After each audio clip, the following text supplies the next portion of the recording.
અરે શું ભાઈઓ, આખું ગામ ફોડી ગયું છે અને તમે કાળી રાતમાં ધાબળા ઉડીને આવો છો. શું?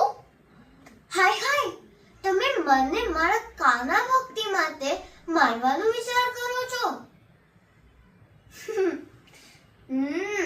હવે સમજી. મન તો લાગે છે કાનાજીને જ તમને મોકલ્યા છે, જેથી હસતી હસતી તમારો ભેગ ઉતારી દઉં. સાંભળો, જો તમે મારા ઘરના અંદર આવશો તો તમે મારા દીવો સાથે સંઘર્ષ કરશો.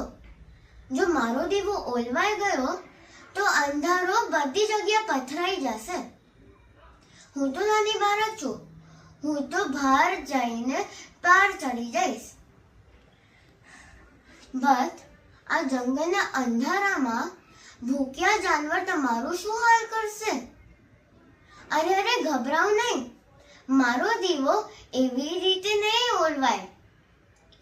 એ માત્ર પ્રકાશનું નથી, એ મારા શ્રી કૃષ્ણનું નામ છે.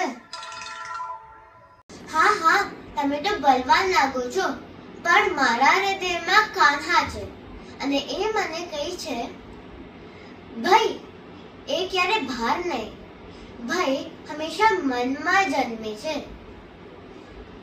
હવે હિંમત રાખીને ઉમરો ઓળંગો અને યાદ રાખજો, હું તો નાની છું અને તમે ટોળીમાં આવ્યા બલવાન. સામનો થશે તમારી તલવારનો અને મારી ભક્તિનો. બોલો શ્રી કૃષ્ણ કનૈયા લાલ કી જય.